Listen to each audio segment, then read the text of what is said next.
अंत तक तैयार होने वाला राम मंदिर कुछ ऐसा दिखाई देगा।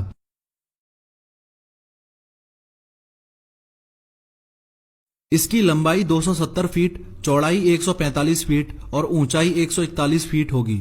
मंदिर की बनावट को अच्छे से समझने के लिए खाली जमीन से शुरुआत करते हैं। सबसे पहले करीब 25 फुट ऊंचा फाउंडेशन स्टोन होगा। उसके ऊपर 6 फीट ऊंचा छोटी डिजाइन में चबूतरा होगा। उसके ऊपर 16 फुट 3 इंच की ऊंचाई के 106 पिलर्स लगेंगे। रामलला की भव्य मूर्ति इस गर्भगृह में विराजमान होगी। गर्भगृह के चारों तरफ परिक्रमा लगाने की जगह होगी। उसके बाद पहली मंजिल का चबूतरा होगा। उसके बाद 14 फुट 3 इंच ऊंचाई के 106 पिलर्स पहली मंजिल पर भी लगेंगे।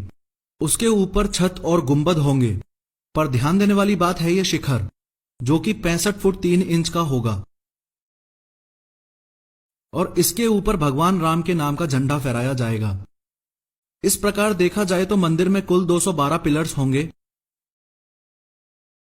हिंदू माइथोलॉजी के मुताबिक हर एक पिलर में 16 मूर्तियां डिजाइन होंगी, जो कि हिंदू देवी देवताओं की होंगी। मंदिर में एंट्री टोटल 5 जगह से हो पाएगी।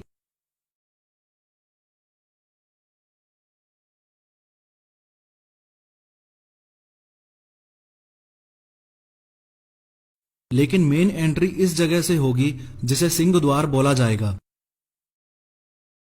पूरे मंदिर में कुल 24 दरवाजे होंगे, जिनकी चौखटें संगमरमर के पत्थर से बनाई जाएंगी। जो मेन दरवाजा होगा वो मकराना के सफेद संगमरमर के पत्थर से बनेगा। राम भगवान की मूर्ति ग्राउंड फ्लोर पर स्थापित की जाएगी और फर्स्ट फ्लोर राम दरबार के लिए होगा। मंदिर के मुख्य 5 हिस्से होंगे: सिंह द्वार, नृत्य मंडप, रंग मंडप, कौली, गर्भगृह और परिक्रमा। मंदिर में कुल 330 बीम का इस्तेमाल किया जाएगा। पूरे मंदिर में कहीं भी स्टील का इस्तेमाल नहीं होगा, क्योंकि मंदिर को भव्य बनाने के लिए भरतपुर राजस्थान के पत्थरों को बारीकी से तराशा जाएगा और सिर्फ उन्हीं पत्थरों का उपयोग होगा। मंदिर का लगभग 70% काम पूरा हो चुका है और बचा हुआ काम पूरा होने में 3-4 साल और लगेंगे। चंद्रकांत सोमपुरा ही वो शख्स हैं जिन्होंने राम मंदिर का डिजाइन और मैप तैयार किया है।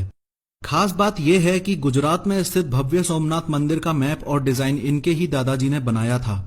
ये राम मंदिर का मैप और मॉडल सोमपुरा जी ने 90 के दशक के शुरुआती सालों में बनाया था, जिसे उस समय भावी संतों ने और विश्व हिंदू परिषद ने स्वीकार किया था। ये जो बाउंड्री के अंदर का एरिया आप देख रहे हो, ये करीबन 6 एकड़ जमीन है। चंद्रकांत सोमपुरा ने पूरा नक्शा 6 एकड़ में इसलिए तैयार किया क्योंकि 2.77 एकड़ जमीन तो सुप्रीम कोर्ट ने दे ही दी है और बची हुई 3.25 एकड़ जमीन वो भी उपयोग में ली जा सकेगी जो सरकार के अंडर है। वो इसलिए क्योंकि जो 67 एकड़ जमीन सरकार के अंडर है वो अलग अलग ट्रस्ट की है। इस 67 में से सबसे ज्यादा यानी कि 42 एकड़ जमीन सबसे बड़े ट्रस्ट राम जन्मभूमि न्यास की है। ये जमीन पिछले कई सालों में राम जन्मभूमि न्यास ने विवादित जमीन के आसपास रहने वाले लोगों से खरीदी थी।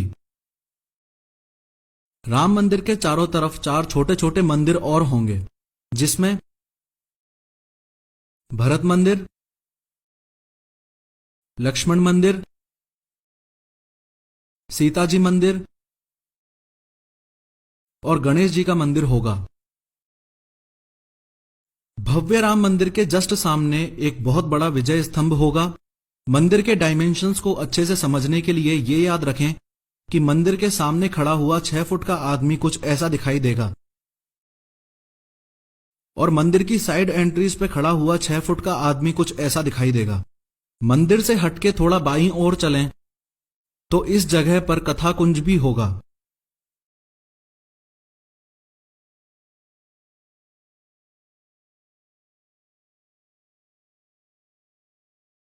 इसमें टोटल 4 जगह से एंट्री पॉसिबल होगी। रामकथा, महाभारत, रामायण, रामलीला जैसे स्टेज प्लेज के लिए यह जगह तैयार की गई है। इसके थोड़ा सा बगल में इस जगह पर रिसर्च सेंटर भी बनाया जाएगा।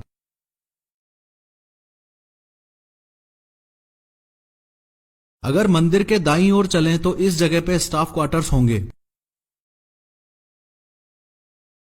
इसके अलावा ये जो अदर बिल्डिंग्स हैं, ये आने वाले भक्तों और दर्शकों के लिए धर्मशाला और भोजनशाला के लिए तैयार की जाएंगी। ये पूरी जमीन मजबूत फेंसिंग से प्रोटेक्टेड होगी और इस राम जन्मभूमि में घुसने के लिए ये 4 मुख्य द्वार होंगे।